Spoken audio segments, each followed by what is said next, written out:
Hello, and welcome to Conversations with Charlie. Today I have with me Julee Tweh. Say hello, Julie. Hi, good evening, everyone. Hello Hope all is again. I've known you, Julie, for more than 15 years? wow. Yeah, that's a lot. We've known each other a while. I always am surprised when I step back and think about, some of the long-lasting friendships I've had. And yeah, to be thinking that we've known each other for 15 years, that's pretty amazing. It is pretty amazing. So, a little bit of information about you, Julie. So, what I know is that one, you have a master's of clinical social work, true? Yep, Yep. master's And in social work, clinical track, family direct practice. okay. And you are the mother of three beautiful children. Do you want to give them a shout out? Shout out to my kids, all three of them. That is wonderful, wonderful. Now, you know that we've talked about many conversations over the years, but one reoccurring conversation has been about creating and building communities. And we've often talked about really doing something like this to share with others. So, we're going to get right to it. Let's talk about your idea of building and creating communities. Mm. Yes, you're right. One of my favorite topics. I think it kind of grew out of to give I guess our listeners just a little background. I'm from Liberia, West Africa, and I believe I came here to the States when I was around 17 years old. So I had most of my formative years grew up in Liberia, West Africa, and in my culture and society, community is where everything happens. And in fact, there's a African proverb that says that life is in community. And so it's this belief that, you come to know who you are in the context of others. You come to recognize your contributions, the things that you have to offer, your talents, and you come to learn how you can serve your community by being in community. So that was kind of my orientation to life. And then I came to the United States and, I went to school and I learned that in this culture, there's a lot of emphasis on individualism. And, that was a hard, adjustment for me. And I don't think I've ever quite adjusted because I don't really think I wasn't, oriented to think that life happens just by what you do. Although there are things that we do that are things that we have to do our own personal work to be what I would say to become better community members. That sometimes it involves doing some personal individual work. But at the end of the day, for me, the commitment is always back to, how can I be a good community member? And I think one of the important things and something that you and I talked about a lot, Charlie, was just how, at some point in our lives, finding ourselves to be, parents, Yes. and, hearing, other people talk about how, especially there's this idea of being a single parent and, that what that incorporates and entails. Just I think one of the things that I really wanted, people to know, men and women, that, that a lot of what you do well, a lot of your successes are connected to the support you have from community. And community could be anything. I think a lot of times here in this society, there's an emphasis on that if you're not married, then you are single. And that singleness meaning that you are alone. And I think that, while you may not be married, that does not necessarily mean that you're alone, right? You can have a partner. You can certainly have friends and family members who are helping support you as you raise your child. And just the fact that you have maybe some people, maybe it's one person around you, helping you, whether they're sharing, a way to think about your life, or whether they're contributing economically to you, or whether they're, physically present. All of those are ways in which we can, grow and support. Julie, you talked Yes. about the fact that because sometimes if we're not married, we are single. And the idea that we are single means that we are doing it alone. Now, I've been a single parent, so I do understand some of that. I was raised by, for all intents and purposes, a single mother. However, I had a huge community and family base. Mm-hmm. One, my grandmother, my aunts and uncles and cousins, and my grandmother was a beautician, cosmetologist, if you will have it, and her clients became an extended community, offering wisdom and words of encouragement. And I think that it's important as a single parent that we acknowledge that, because not acknowledging that really dismisses all the other people in your life. What are your thoughts? Mm-hmm. Yeah, Charlotte, I definitely agree. I think that as you know, at some point I was also a single parent, and I, you know, and it, when people started talking about it, or when you hear, you're into different parts of community on your job. I know at my job, sometimes I hear people saying, sometimes married people specifically would say, oh, my husband was away, and I don't know how these single parents do it. I Yeah. always thought it was like, just such an ignorant statement. But, the thing is that there is that African proverb that's, I think, what is it, Hillary Clinton liked to, and, proverbs can be used in many ways, but, it says it takes a village to Mm-hmm. raise a child, right? Right. So that in and itself means that parenting doesn't happen even with just two people. Parenting happens with more, and that there are lots of ways that kids learn through community. And the community isn't always this thing that is, sometimes it's through the lessons, the consequences of living in certain ways. Sometimes that's some of what community offers you.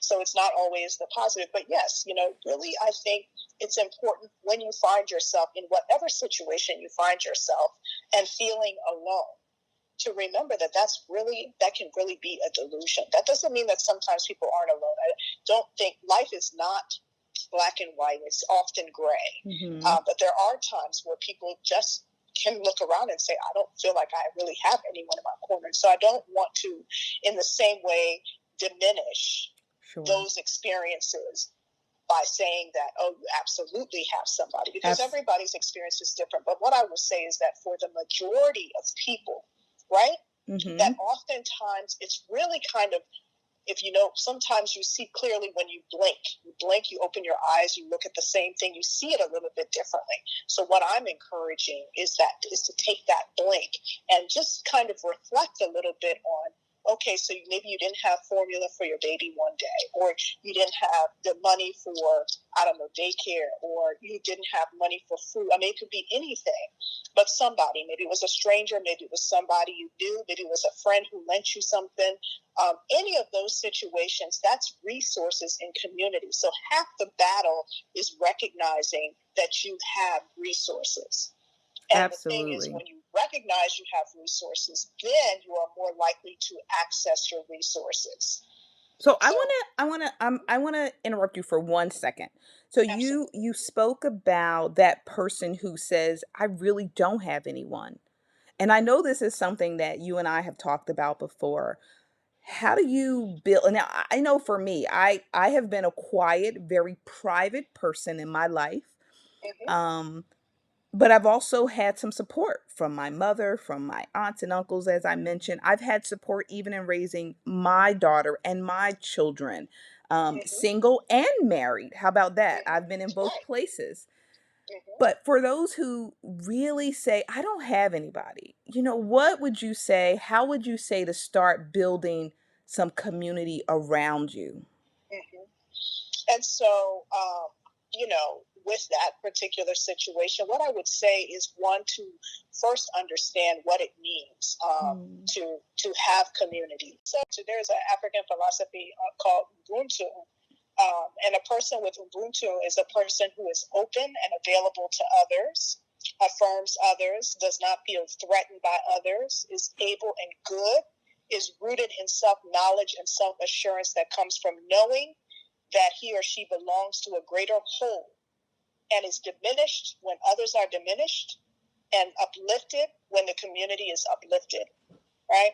So what I would say to that person who feels alone or says, I am by myself, I do not have anyone I can call in this situation, is first to be changing or to be thinking about how they relate to the world and how they relate the circumstance they are in to whether or not they have community. Because often people think of community as like a place you can go, like a community center, or a church could be a community, for example, or a mosque can be a community. People think about those kind of things, and that is a type of community. Then there's also the one or two people around you sometimes whom you can call on, or it might be, a person who it might just be someone who offers you a word of encouragement, but it's about building relationships, right? So that's how you begin to build community, is by building relationships. And I personally, part of my, in my job, my leadership philosophy and my personal philosophy in life, and I did not make up this quote, this is something I came on, but that relationship is more important than opportunity. So the first step would be, let's back up. Say it again. And I know you said you are paraphrasing and it's someone's probably came up with it before, but I think it's important. Say it again. So that relationship is more important than opportunity. Absolutely. So that's the first step. So the first step is, and of course, the first relationship you have is the one you have to yourself, right? So how you feel about yourself, how you think about yourself, what you do with yourself, right, kind of helps determine, well, not determine, maybe determine isn't the best word, but I will say it does impact how you relate to others. So let me say this. So your first community starts with you. Very good. It starts with you. It starts with yourself, your concept of personhood, right? Is it connected to how you see yourself in context of others, or does it happen as how you see yourself in context to yourself? And then how do you define yourself, right? So you remember I said that life is in community, right? We exist in community, and people are essential to community formation. So part of that principle I was talking about earlier, Ubuntu, means that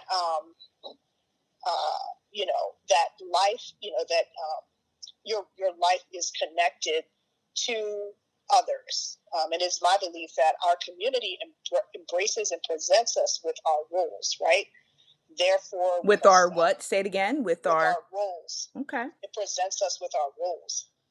Therefore, must recognize that our community successes depend a lot on communal successes. Like, they are interdependent. So living this principle means committing to sharing our responsibilities with our communities, as well as our moments of insight and success.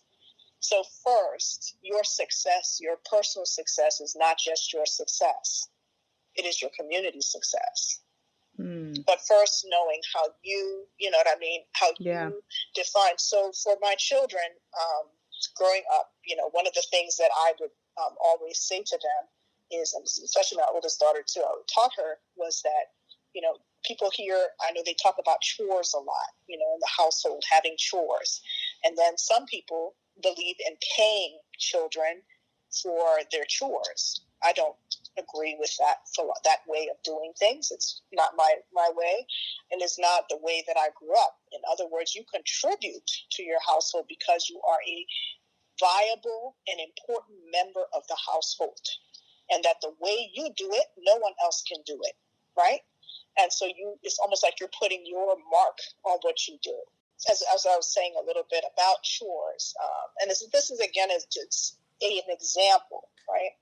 That allow it is to get my children to understand that contributing is a part of how they they also fit into our household, into our internal community, and then also to build the idea that in building healthy and sustainable relationships, right, ones that can be resources, is for learning that doing for others is not a burden, especially with the people that you love, the people that you call your people.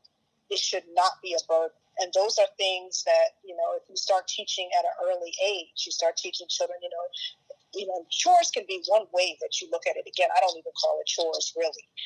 It's learning to take care of yourself and learning to take care of the people who love you, because those are the people that sustain you. Those are the people that help you grow. Right. So in doing that, you are putting into your resources. You are developing your resources. You are pouring into the things that pour into you. And that's very, very important. And so again, if you, to that person who says, I am alone, what relationship are you building with yourself? Because how you see yourself is how you often present yourself in the world. Absolutely. Which also impacts how people respond to you, So, you kind of, your own energy, that plays a part in the response that you get. Again, that's not to blame or to say you're always responsible for everything, but to say, sometimes being able to make a choice about things, which is in your control, you can manipulate or move or change. Absolutely. That which is out of your control, you can't. Right. So it's not to say, oh, it's up to you, you didn't do it, but it's more to say, look, this is what you have available to you to kind of build community. Now, of course, we have all we all come with different things. In Liberia, we say that all fingers are not equal, meaning that this idea of fairness is, we really don't get into that, because we believe that different people bring different things to the table. In the same way that, someone might be a good runner, another person may have a handicap, a physical handicap that may not allow them to run in the same way that somebody could run, but they have something else that they offer. So at every level, whatever it is that you come with is valuable, and that there is a way that you and your community work out how you're going to contribute. And that when you value somebody, you allow them to contribute. So this idea of, I don't like to ask people for things, or I don't like to, so you don't like to engage with community. Is that what you're saying? Is that what you're implying? Well, the more you give, the more you get. Right. It's reciprocal is what you're saying. Yes, community is reciprocal. It's reciprocity, right? And that reciprocity is an important key element in in relationships.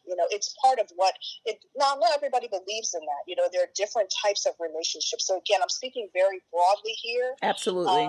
And I just want to acknowledge that doesn't, but you just think generally, that reciprocity allows for there to be a continuing and a renewal and a refilling and a maintenance that can help you have and maintain and sustain resources, and again, here I'm talking about how relationships can be that resource for you. And different people offer different things. So, sometimes as a parent, you want to be able to, especially when it's your first child, you think you want to offer your child everything in the world. You have all the wisdom, everything, but there are things that you can't always speak to in your children's lives. So having other people like your mother, your grandparent, like other people who you trust, who can speak to your children in a way that they can hear that maybe they can't always hear from you, again, is a resource that can't be paid for with money, but it can be in reciprocity in relationship. Absolutely. You can contribute to them and they can contribute to you. Wow. So just to kind of say that the first step in building community is having a relationship with yourself, and also, understand your relationship to yourself and the world. Charlitha, this past couple of years, we've been in a very, very interesting times in the state of the pandemic, the COVID-19 pandemic. And, one of the things I've been thinking about is how and if our community, our definition of community has changed. Certainly, one of the elements that I've been thinking about in terms of it is, the gratitude for just life, and how just thinking about the fact that you could, really lose your life is how do we rethink our relationships with others, and what becomes important. in the context of community and how we contribute. And what is it, do we contribute through, being safe? How do we contribute making sure we're checking up on each other more, being aware of our own, how we are responding to the pandemic and being aware of that and how that impacts others. So these are just some of the questions I've been thinking about more recently. Most importantly, though, is, to just be grateful for the opportunity to have relationships with others, to be able to, build and to impact and contribute to community. Well, and I was thinking about that as well. And I know this past year or in 2020, we were faced with, checking up on our loved ones, our Mm-hmm. elderly, making sure that children had food. And one of the things that I think I talked to you about briefly earlier today was that, Mm-hmm. I believe that we should have free lunch for all children. I think it's a Mm-hmm. community's responsibility that we shouldn't have to have a pandemic to make sure that children are fed in Mm-hmm. schools. And I know for myself, I had to check on family members. And I hope that we don't lose that type of community going forward now that things are open back up, because we've learned a lot and there's a lot to Mm-hmm. take away and to continue Mm-hmm. without having a pandemic. Let's continue the good that was done, the things that we have learned, and let's continue this sense of, you're right, community. Mm-hmm. Something that 2020 has taught us well. Right. Think about all the people who could not have people physically touch them or visit them or even a phone call. There were a lot of people who felt very alone in 2020. But certainly the memories and the experiences with their loved ones prior to being, for those who went to the hospital, those are all ways in which community continues. And people became creative. And so we can always use those creative resources, Mm. creativity to help us in our development of community. Absolutely. And Absolutely. strengthening community bonds. As I was saying before, already established that the first step is first, building relationships, right? So first relationship is with yourself. And then looking around to see, considering that your friends can be a resource, considering that family can be a resource, understanding that most things that you do successfully are not done by yourself, but in the context of, community. And it's, learning to define what is your community, looking around to see what are your resources. It relates to community. If you had to connect it, so to speak, in a way of stop tolerating something, what would you say that would be? Well, I don't know if I can say that to everybody. One of the things I really want um, people who define themselves as being, for example, very specifically a single parent and alone, to say to them, stop tolerating this idea that because you Mm. are a single parent, you are alone. It's really a delusion for the most part. It's not always true. And again, there are some situations, again, to acknowledge that some people, it really is true for them.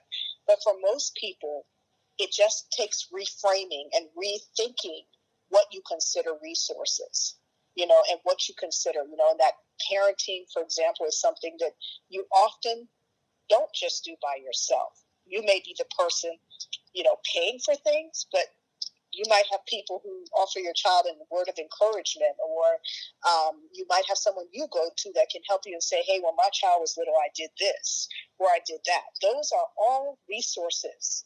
And, some resources are short term, some resources are long term. It's important to know and to try to find out what they are, and to start from the place of, I have something to offer.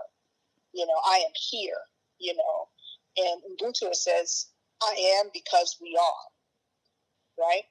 Very nice. I am because we are. I am because we are. Well, Julie, this has been a very informative and interesting conversation. And I thank you so much for one, being my very first guest and my very dear friend of many, many years. Absolutely. And to my listeners out there, thank you. I hope that you can take something away from this that helps you in your life to stop tolerating what you can change.